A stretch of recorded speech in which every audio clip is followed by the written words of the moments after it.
Thank you for the play.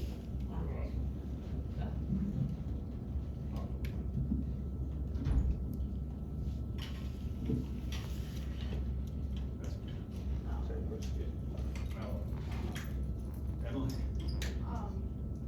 I guess just when you're going through the postseason and you know you're hope to win games day after day, what kind of becomes, I don't know, more important in those games than in the full regular season?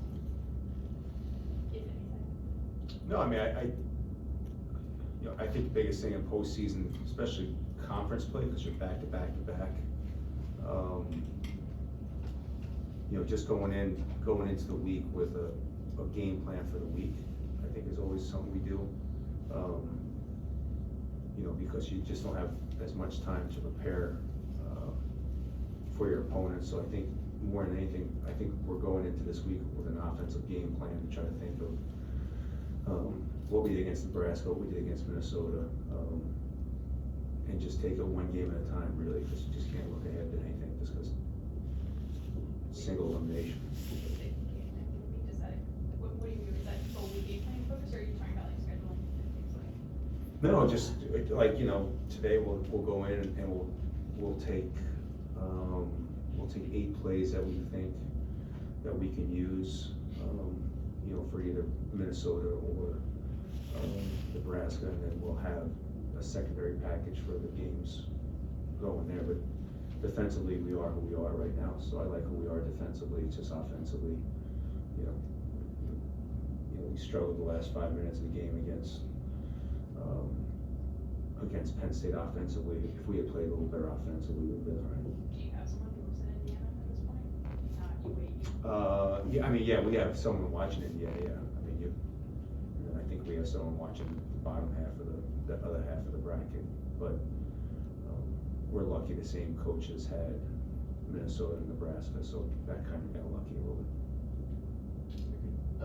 Coach Don, over the last 4 games has had double digits. How have you kind of seen him adjust to playing with this new team over the course of the season, especially in the last couple games, if anything's changed since then?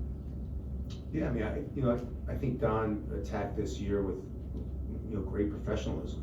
I think he understood that he wasn't going to have as big a role as he did at Georgetown or maybe his previous stops, but I think even though he struggled shooting the basketball at times, I think he just he stayed with the great work ethic, stayed with the great attitude. I think it's paid off for him.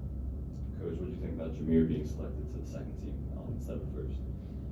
Yeah, I guess I'm a little biased. I thought he should have been first. I think the votes had to be in before the Penn State game anyways.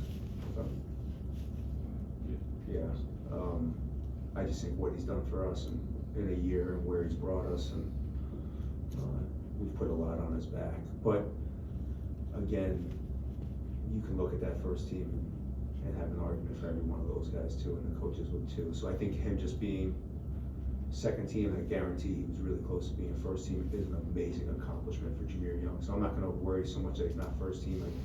I'm glad that the coaches realized how important he was for us and how good of a player he is. I'm going to be biased and think he should be first team, but at the same time, I'm not going to take anything away from those players that made first team, because they deserve it too. Obviously, you have plenty of experience playing in conference tournaments and been head coach now for over a decade. What does your routine look like at a neutral site compared to on the road? I had a good routine in the Big East. I kind of knew, growing up in New York, I kind of knew New York City. I used to walk the games. I don't know what it's like in the Big Ten tournament. I'm looking forward to getting to Chicago. I've only heard good things about the Big Ten tournament, so I've been stuck in the 9 p.m. game a lot, so I think we're comfortable with the 9 p.m. game. So we kind of have, I think that's the routine for the players is more important than anything else. Coach, given what the magnitude of Sundays, if you win, you get the 3 instead of the 6. How was it hard to get the team past that and ready and moved on and say, all right, Thursday? I don't know. I haven't seen them. No, not in, We had off yesterday. or even I guess even afterwards, you get a sense of what. No, I mean we were disappointed. That's probably the worst loss I've had as a head coach, and I think the good thing is these guys were a little devastated, to be honest with you, because we played really well. I mean, that was the best we've played on the road in a while. And we, you know, give Penn State credit. Dredd hit some big shots, and we had a couple breakdowns late in the game. You know, we left Funk one time, which, you know, was a little mystifying. And even the last play, we played good defense. We rotated, we trapped Pickett, who was tremendous. Got them to take a challenge shot, and really we had 3 guys on the ball. We just kind of fumbled it. So I'm proud of this basketball team. Like, Sunday was tough, but you know, the great thing about conference tournaments and the NCAA tournament, it's a whole new year. And for this team to go 11-9, to come in 6 with, you know, if we had played a little bit better on the road with a realistic shot to win the Big Ten, if you had told me at the beginning of the year that's the scenario you could have, I would have took it from day one. So this team has played great. I'm proud of them. I'm looking forward to getting to Chicago.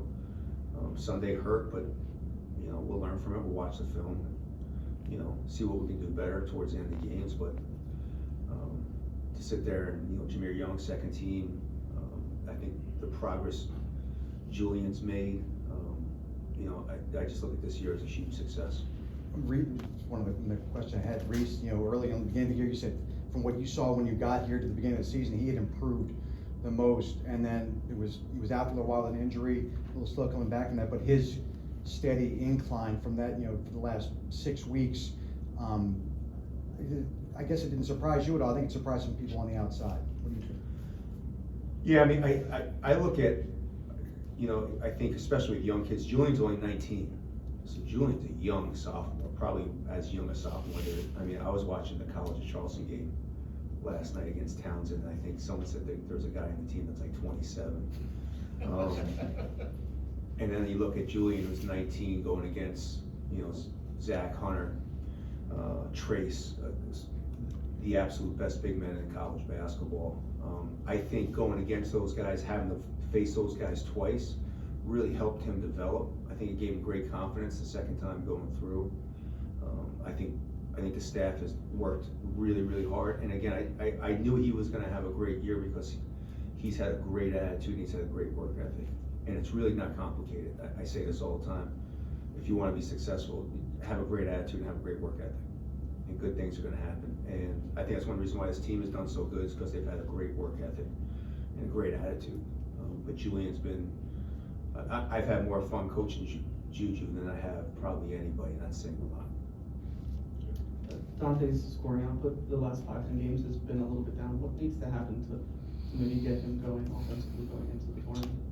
Yeah, I mean, a lot of people have been talking about that. I don't think people give Dante enough credit for what he does for us on the defensive end. I think Tay's a little worn out. I think I gotta give him a little bit more break every once in a while. He plays so darn hard. I think he's worn himself out just a little bit on the when he gets to the offensive end. He just doesn't. He doesn't have as much in the tank as he did maybe earlier. I just think I need to do a better job of just getting him a little bit of a break here and then. I don't like not having him on the floor. So again, it's a little bit my fault, because I feel when he's out there, he does good things, even though he's struggling to score right now. Kevin, you mentioned you're used to, you know, coaching the 9 o'clock game in the tournament. What are some of the nuances, you know, being in that late game? It's a little bit different in conference tournament play, because you get the advantage of watching all the games during the day, which is kind of fun. You know, I love watching all the other games, so I think that eats up a lot of your day. Unlike a normal 9 p.m. game on a Tuesday night, like, you know, you're gonna watch the news, you know. I'm sorry. Come on, coach. Jeez. Right here. No, I meant that, like, you know, I'm talking about a kid. Kids aren't watching the news. I'm sorry. I'm talking about regular kids. I'm not talking about me. So I think that's a unique perspective this time of year, that you get to watch so many other conference tournaments. Like, I'll obviously be watching the Big East tournament too. And then I think the biggest thing is, if you do win, it is a tough turnaround. I think understanding how to handle that the next day is really big. And luckily, I think I played in the Big East 9 o'clock game for like 4 straight years. So I think it's, the biggest thing is adjusting to the next, if you win your game, it's being able to adjust the next day and understanding what to do with your guys and how to get them recovered, how to get them prepared, how to put your scout report in, how to put your game plan in a very short period of time. And what gives you cause for confidence that you guys are gonna be able to flush the last week out? We've done a pretty good job with that. You know, like I said, like I'm looking forward to getting to practice. I loved how, I'll be honest with you, I loved how disappointed we were after the game. You know, it was very, very emotional. There was guys yelling at each other, guys yelling at me. You know, I love that. Their heart was into it. They wanted it. They knew it was at stake. And I think when you have that much buy-in and kids care that much, that, you know, that's a good thing. It's not a bad thing. And so when we get out on the court here in about 30 minutes, it's a new season. And so I'm looking forward to it. I know they are. And we've bounced back pretty good. I mean, we took a pretty big, you know, we got killed at Michigan. We got beat on our home court pretty bad, and we've bounced back and played really well. And so we played well at Penn State. You gotta give them credit. They made some plays down the stretch. So I like the way we played. So I'm just gonna focus on that. Listening to Laval Jordan actually gave you a lot of credit the other day for bringing a different style of play to the Big Ten. Have you noticed that over the course of the Big Ten season, and are people gonna see that on a larger scale this weekend? You know what, Chris Naki asked me that. You know, I think people have had to adjust the way we play a little bit, but I've also had to adjust the way this league plays. Like all these teams are new for me. So going into a typical Big East year, I had drills. I had Villanova drills, I had Providence drills, and I had Creighton drills every year that I put in. This year was kind of new to me. I didn't know what really to work on. I knew the teams, but until you play against these guys and you really kind of see the ins and outs of what they do offensively and defensively, I feel like I'll have a much better feel of what we're gonna have to do next year to prepare for it. Like Michigan State's, I think, is a little bit different of a prep than I've ever had. Iowa's a different prep than I've ever had. So I think, you know, I don't know how much different we play than everybody else in the league. Our tempo's kind of in the middle, our defense is pretty good, but we play 92% man-to-man, so I don't know how much that, Laval's a good friend of mine, so I think maybe he was just throwing a compliment. So I've been friends with Laval, and I got the most respect for the job he did at Butler, so I think he was just being nice. Over here. Coach, what do you like best about the makeup of this team as it goes into the conference tournament?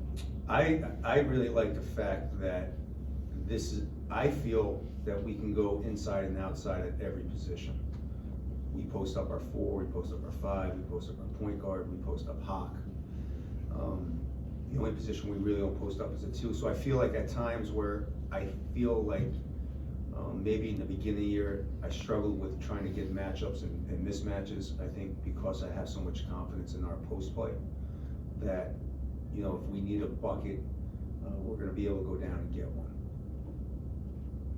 Thanks, everybody. Thank you.